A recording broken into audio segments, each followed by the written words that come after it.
ബി.ആർ.എം. ഷഫീർ, പ്രതിപക്ഷം പി.വി. അൻവറിനെ പൂർണ്ണമായും ഉൾക്കൊള്ളുകയാണോ? പി.വി. അൻവർ പറഞ്ഞ ആരോപണങ്ങൾക്കെല്ലാം പിന്തുണ പ്രഖ്യാപിക്കുകയാണോ പ്രതിപക്ഷം? യഥാർത്ഥത്തിൽ കേരളത്തിലെ പ്രതിപക്ഷം ഇപ്പോൾ പി.വി. അൻവർ ആണോ? അല്ല, സ്വാഭാവികമായിട്ടും പൊതുജനങ്ങൾക്കും പാർട്ടിക്കാർക്കും പ്രതിപക്ഷത്തിന് തന്നെയും തോന്നിപ്പോകും. കേരളത്തിൽ ഇരുമ്പ് മറയ്ക്കകളിൽ പ്രവർത്തിക്കുന്നു എന്ന് പറയപ്പെടുന്ന ഇടതുപക്ഷത്തിൻ്റെ ഒരു എം.എൽ.എ തന്നെ ഇടതുപക്ഷത്തിൻ്റെ ആഭ്യന്തര വകുപ്പിനെതിരായിട്ടും ആഭ്യന്തര വകുപ്പ് നിയന്ത്രിക്കുന്ന പൊളിറ്റിക്കൽ സെക്രട്ടറിക്കെതിരായിട്ടും പൊളിറ്റിക്കൽ സെക്രട്ടറിയാൽ നിയന്ത്രിക്കപ്പെടുന്ന അഭിനവ DGP ചമയുന്ന ADGPക്കെതിരായിട്ടും തൊടുത്തുവിട്ടിരിക്കുന്ന വളരെ ഗുരുതരമായിട്ടുള്ള ചില പ്രതിസന്ധികൾ ഉണ്ടാക്കുന്ന ചില വിവാദപരമായിട്ടുള്ള സ്റ്റേറ്റ്മെൻറ്റുകൾ, അതുമായി ബന്ധപ്പെട്ട അലിഗേഷനുകൾ ഇന്നലെ നിങ്ങൾക്ക് തന്നെ കൃത്യമായിട്ടറിയാം. അത് ഒന്ന് സ്വർണ്ണക്കടത്താണ്, കൊലപാതകമാണ്, ഫോൺ ചോർത്തലാണ്, RSS ബന്ധമാണ്, മരം കടത്തലാണ്, സ്വർണം പൊട്ടിക്കലാണ്, കൊലപാതകത്തിൻ്റെ ശ്രമമാണ്, തെളിവ് നശിപ്പിക്കലാണ്. ഇവിടുത്തെ പ്രശ്നം എന്താണ്? അൻവർ പറഞ്ഞു എന്നുള്ളത് തന്നെയാണ്. പ്രേംകുമാർ ചോദിച്ചൊരു ചോദ്യം ഇതാണ്: കോൺഗ്രസോ കോൺഗ്രസുമായി ബന്ധപ്പെട്ട പ്രതിപക്ഷമോ പറയുന്നതിനേക്കാൾ ഗൗരവം ഒരു MLA, അതും CPM-ന്റെ സഹയാത്രികനായിരിക്കുന്ന ഒരു MLA വന്നിട്ട് എനിക്ക് സുരക്ഷയ്ക്ക് തോക്ക് വേണം എന്ന് പറഞ്ഞുകൊണ്ട് അദ്ദേഹം പറയുന്ന വാചകങ്ങൾക്ക് ഗൗരവമുണ്ട്. ആ ഗൗരവം ഉള്ളത് കൊണ്ട് തന്നെ പ്രേംകുമാർ മറുപടി പറഞ്ഞാൽ പോരാ. പ്രേംകുമാറിനേക്കാൾ കടുപ്പപ്പെട്ട ഇടതുപക്ഷത്തിന്റെ പ്രതിനിധികൾ എന്തിനാ ചാനൽ ചർച്ച ചെയ്ത് ഒളിച്ചോടുന്നത്? എന്തിനാ പ്രേംകുമാറിനെ പോലുള്ള നിരീക്ഷകന്മാരെ വിടുന്നത്? അതിന്റെ അർത്ഥം തന്നെ എന്താണ്? നിങ്ങൾക്ക് മറുപടി പറയാൻ പറ്റുന്നില്ല എന്നുള്ളതാണ് ഇവിടുത്തെ പ്രശ്നം. ഇന്ന് അൻവർ പറഞ്ഞ 3 വാചകങ്ങൾ പറയാം. ഒന്ന്, അദ്ദേഹം പറഞ്ഞു എനിക്ക് ഒരു ഉറപ്പും കിട്ടിയിട്ടില്ല. ഇന്നലെ അൻവർ പറഞ്ഞ എന്താണ്?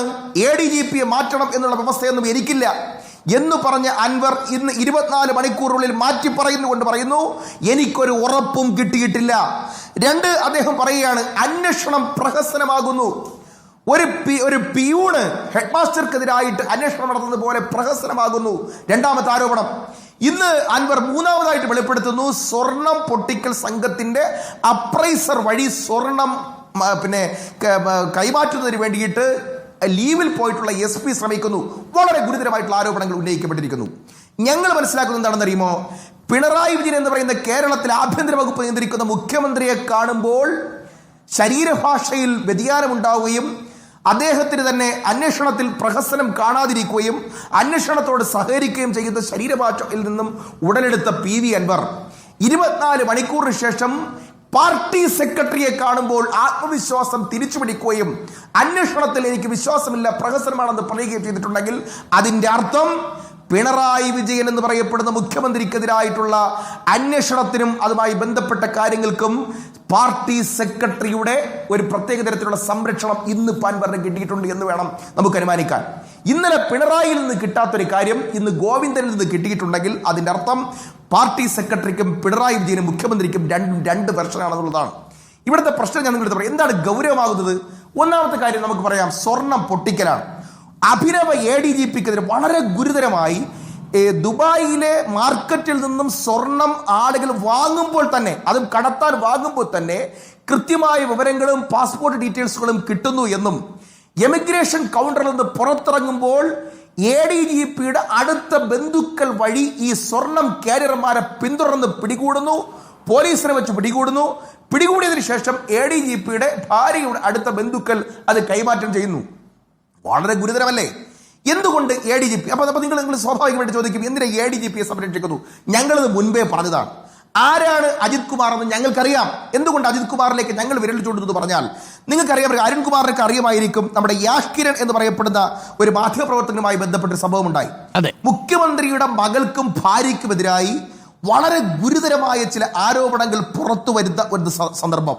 അത് കൂടാതെ അന്നത്തെ പാർട്ടി സെക്രട്ടറി കോടിയേരി ബാലകൃഷ്ണനും കേരളത്തിലെ മുഖ്യമന്ത്രിക്കും അമേരിക്കയിൽ നിക്ഷേപമുണ്ടെന്ന് യാഷ് കിരണിനെ പോലെ ഒരു മാധ്യമപ്രവർത്തകൻ എന്നൊരാൾ വെളിപ്പെടുത്തൽ നടത്തുമ്പോൾ അന്ന് ക്രമസമാധാനത്തിന്റെ ഒരു ചുമതലയും വഹിക്കാത്ത ADGP ആയിരിക്കുന്ന ശ്രീ MR അജിത് കുമാർ 42 വാട്സപ്പ് കോളുകൾ ഈ യാഷ് കിരണിനെ വിളിക്കുന്നു. എന്നിട്ടോ വളരെ ദ്രുതഗതിയിൽ സ്വപ്ന സുരേഷിന്റെ അടുത്ത അനുയായിയായ സരിനെ പാലക്കാട് നിന്ന് പൊക്കുന്നു. എന്നിട്ട് ഫോൺ പിടിച്ചു വാങ്ങുന്നു, തെളിവുകൾ നശിപ്പിക്കുന്നു. ഒറ്റ ചോദ്യം, ഇതുവരെയും അജിത് കുമാറോ ആഭ്യന്തര വകുപ്പോ അതുമായി ബന്ധപ്പെട്ടവരെ മറുപടി പറയാത്ത കാര്യം, ആഭ്യന്തര വകുപ്പ് അകത്ത് നടക്കുന്ന ഒരു ഇന്നർ സർക്കിൾ നടത്തേണ്ട ഒരു കാര്യം എങ്ങനെയാണ്, ആരാണ് ചുമതലപ്പെടുത്തിയത് അന്ന് ഈ അജിത് കുമാറിനെ? അജിത് കുമാർ 43 വാട്സപ്പ് കോളുകൾ വിളിച്ചത് എന്തിന്? ആരാണ് അദ്ദേഹത്തിനെ മീഡിയേറ്റർ ആക്കിയത്? എന്തായിരുന്നു ഉദ്ദേശം? വളരെ വ്യക്തമാണ്. കേരളത്തിലെ മുഖ്യമന്ത്രിയുടെ മകളും അവരുമായി ബന്ധപ്പെട്ടവർക്കെതിരായിട്ടുള്ള ആരോപണങ്ങൾ മൂടിവെക്കാനും തെളിവ് നശിപ്പിക്കാനും ഇതേ അജിത് കുമാറിനെ മുഖ്യമന്ത്രി ഉപയോഗിച്ചത് കൊണ്ട് തന്നെയാണ് ഇന്നിപ്പോൾ മുഖ്യമന്ത്രിക്ക് അദ്ദേഹത്തിന്റെ അടുത്ത് പുറത്തറിയാൻ കഴിയാതെ വരുന്നത്. കാരണം പുറത്തിറങ്ങിയാൽ അജിത് കുമാർ ഇതെല്ലാം വെളിപ്പെടുത്തും. വെളിപ്പെടുത്തിയാൽ പൊളിറ്റിക്കൽ സെക്രട്ടറി ഉണ്ടാവില്ല. പൊളിറ്റിക്കൽ സെക്രട്ടറിയിലേക്ക് വന്നാൽ മുഖ്യമന്ത്രി തന്നെ ഉണ്ടാവില്ല. ഇനി രണ്ടാമത്തെ ആരോപണം അതുകൂടി പറഞ്ഞുകൂടി ഞാൻ എൻ്റെ ഈ സെഷൻ അവസാനിപ്പിക്കാം. വളരെ ഗുരുതരമായി കേരളത്തിലെ ആഭ്യന്തര വകുപ്പിനെ നിയന്ത്രിക്കുന്ന ഒരു ADGP RSSുമായിട്ട് വളരെ അടുത്ത നിലയിൽ പ്രവർത്തിക്കുന്നു. ഒരു ആരോപണമാണ്. RSSനെ നിരോധിച്ച സംഘടനയൊന്നുമല്ല, എങ്കിൽ പോലും അവിടുത്തെ ഒരു പരിപാടിയിൽ പങ്കെടുക്കുന്നു. RSSന്റെ ചുമതലക്കാരനായിട്ടുള്ള ദത്താത്രേയ ഹൊസബലയെ അവിടെ പോയി കണ്ട് ചർച്ചകൾ നടത്തുന്നു. എങ്ങനെ പോകുന്നു? ഹയാത്ത് ഹോട്ടലിൽ ഔദ്യോഗിക ADGPയുടെ കാർ ഉപേക്ഷിച്ച് സ്വകാര്യ കാറിൽ പോയി ദത്താത്രേയെ പോയി കണ്ട് അദ്ദേഹവുമായി സംസാരിക്കുന്നു. അതിന്റെ അടുത്ത ദിവസങ്ങളിൽ പൂരം കലകുന്നു. ഒരു പ്രകോപനവുമില്ലാതെ ഒരു തൃശ്ശൂരിലെ ഒരു കമ്മീഷണർ ഒരു പ്രകോപനം കൂടാതെ ആദ്യം വരുന്നു, ലൈറ്റ് അണയ്ക്കുന്നു, പൂരക്കാരെ തെറിവിളിക്കുന്നു, ആനയുടെ ആളുകളെയും അടിച്ചോടിക്കപ്പെടുന്നു, ലൈറ്റുകൾ അലങ്കോലപ്പെടുത്തുന്നു, പൂരവുമായി ബന്ധപ്പെട്ട ചടങ്ങുകൾ ഒഴിവാക്കപ്പെടുന്നു, അടിച്ചോടിക്കപ്പെടുന്നു. അതിന്റെ പുറകിൽ കൃത്യമായിട്ട് തന്നെ ഒരു പ്രത്യേകതരം വോട്ട് ബാങ്കിനെ പ്രീണിപ്പിക്കാനും RSSന് കടന്നു കയറാനും സുരേഷ് ഗോപിക്ക് വഴിവെക്കാനും വേണ്ടിയിട്ട് ഈ MR അജിത് കുമാറിന്റെ ആ തൃശ്ശൂരിലെ സാന്നിധ്യത്തിൽ തന്നെ ഒരു കമ്മീഷനെ കൊണ്ട് ചെയ്യിച്ചതാണെന്ന് ബോധ്യപ്പെടും. അപ്പോഴാണ് എന്തുകൊണ്ടാണ് ചെയ്തതെന്ന് ചോദിച്ചാൽ ഒറ്റ ഉത്തരവേ ഉള്ളൂ. കരിവണ്ണൂർ ബാങ്കിലെ അഴിമതി കേസിൽ അരവിന്ദാക്ഷനും കണ്ണനും മൊയ്തീനും അകത്ത് പോകാതിരിക്കാൻ മകൾക്കെതിരായിട്ടുള്ള SFISന്റെ അന്വേഷണത്തിന്റെ റിപ്പോർട്ടുകൾ മുഖ്യമന്ത്രി ADGP ഉപയോഗിച്ച് തൃശൂർ പൂരം കലക്കുകയായിരുന്നു എന്നതാണ് കോൺഗ്രസിന്റെ ആക്ഷേപം. അഡ്വക്കേറ്റ് BRM ഷഫീർ, അത് മാത്രവുമല്ല അതിനുശേഷം ആ തൃശൂർ പൂരത്തിന്റെ കലങ്ങിയതിനെ കുറിച്ചുള്ള അന്വേഷണം നടത്താൻ അതേ ആളെ തന്നെ ഏൽപ്പിച്ചു. അതേ അഡീഷണൽ DGPയെ തന്നെയാണ് ഏൽപ്പിച്ചതെന്നാണ്. ഇതുവരെയും പുറത്തുവിട്ടിട്ടില്ല. ആ റിപ്പോർട്ട് ഇതുവരെയും പുറത്തു വന്നിട്ടില്ല. ഞാൻ വരാം. ഈ രണ്ട് ആക്ഷേപങ്ങൾക്കുള്ള മറുപടി ഡോക്ടർ പ്രേംകുമാർ, എന്താണ് ഇടതുപക്ഷത്തിന് തോന്നുന്നത് എന്നൊരു പ്രതികരണം നൽകണം. ഞാൻ അതിലേക്ക് വരാം. അതിന് മുമ്പ്